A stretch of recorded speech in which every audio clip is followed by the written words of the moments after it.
Yes, okay. Hi guys, this is Marisa, and with me today is Maria Martinez.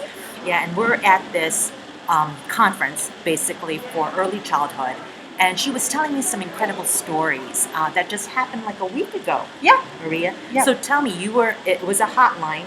So I work for Childhelp, which is the National Child Abuse Hotline, and we have now opened this texting component, and we had an ad on Instagram last week, and we had the highest volume of texts that we'd ever gotten. And mostly these were teens, 14 to 17, Okay.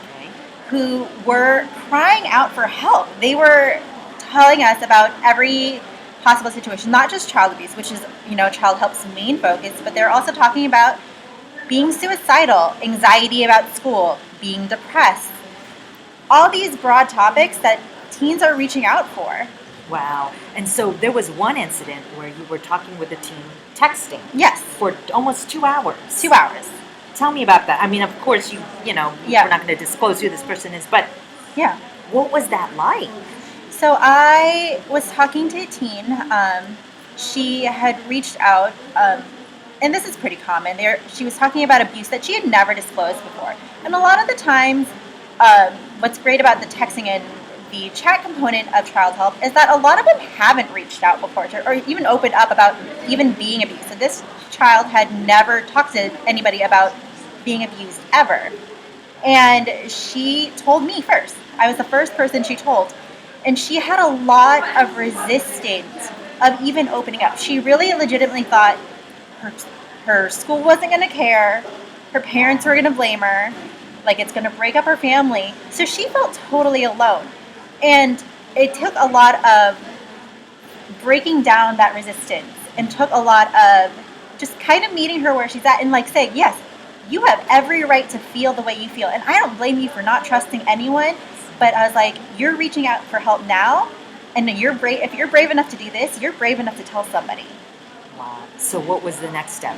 What did you tell her? So for me, for that specific case, I basically, for her, it was breaking down that resistance, letting her know. I was like, how do you know that these people are not going to care? I'm a complete stranger.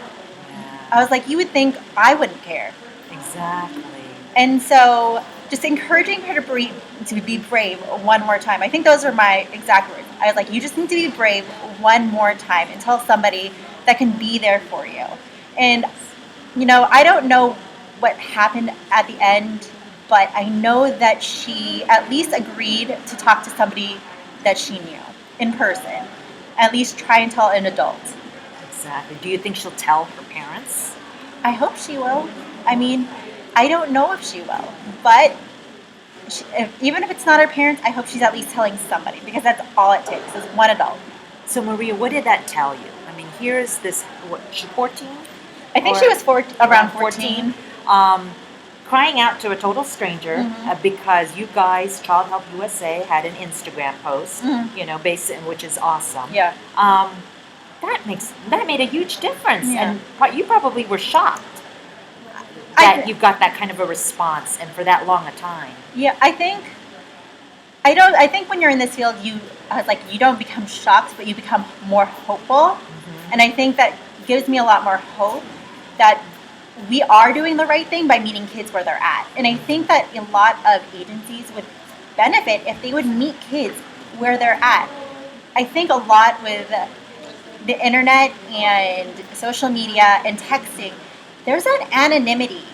And sometimes kids are just scared. When you put a face to a person or you put a voice to a person, it makes it so much more real. And kids might not be ready for that. Exactly. So, as parents, oh my gosh, give us some warning signs of, that our kids are crying out for help. A lot of the time, you're going to notice behavior changes. They'll either retreat or they'll act out. Those are the two biggest signs. But you're going to notice deviations from their regular behaviors. Depending on the type of abuse, it could be physical. You'll notice like bruising at different stages. If you're looking at neglect, you'll notice a child who's malnourished. They'll be hoarding food, which is another sign.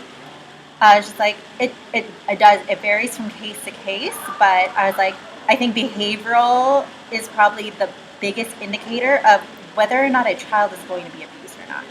Okay, so a lot of parents out there, they always tell me, there's always a distance, especially in the teen years. They hardly talk, even a sentence sometimes. So is that something to be that we should really be alert about as parents when they're really distancing themselves and not talking, or is that kind of normal now? I mean, I think any teenager is not going to think it's really that cool to talk to their parent. I was like, I mean, I get it.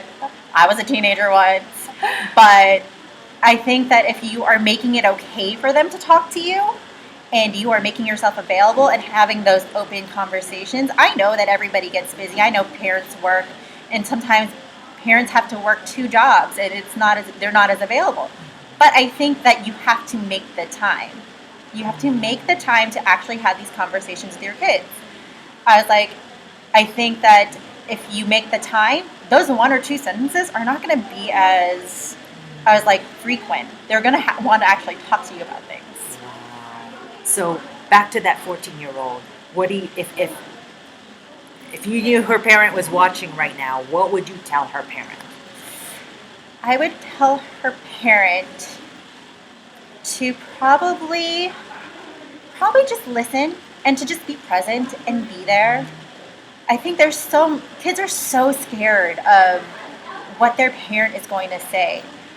I think that we as parents, we set these expectations on our children about what we think that they should be, but that we don't make it okay for them to be who they are. And I think if you take out that expectation and you just listen, you're going to actually learn way more about your kid than you'll ever find out just talking.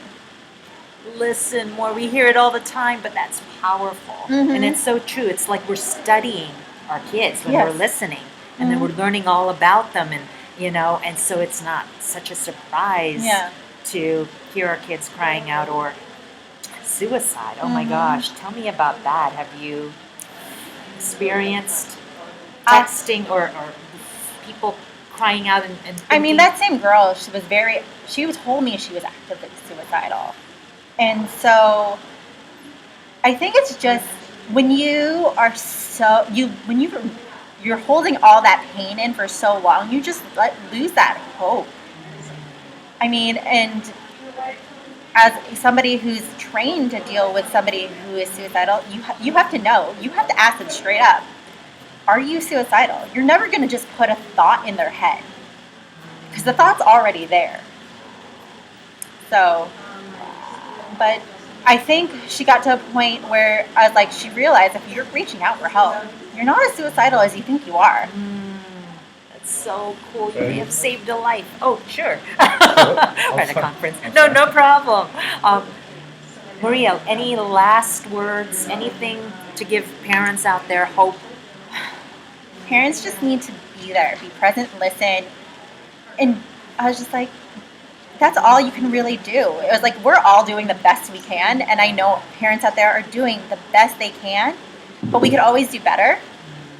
If we educate ourselves, if we choose to be present and listen to our children, I was like, there's no telling what we could do if we just did that alone.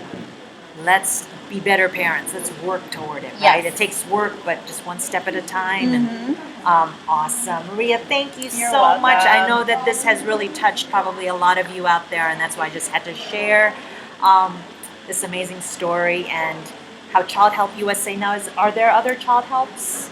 So Childhelp is a national organization.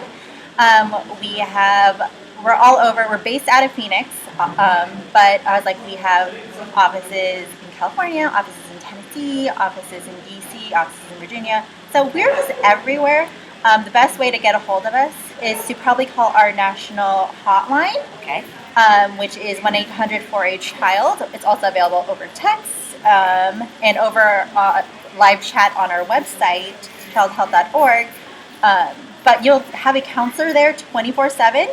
We are 365 days a year, so we have counselors there who will be willing to guide any professional, parent, relative, child, teen, about how to navigate the system of the foster care system, but also if you think that there are suspicions of child abuse, or if there even we even get adult survivors who are who have experienced past trauma, who are re-triggered. I was like, anybody who's learned about ACEs and trauma knows that you reprocess trauma at various stages of your life. So we get a lot of those calls too.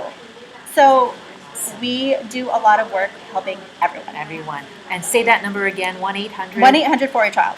4 and the number 4. Yes, the number 4. A child. So 1-800-4-A-CHILD. Thank you, Maria. You're Come welcome. back. Bye, everybody. Awesome. I hope Thank I sounded you. Oh, not you as were nervous. great.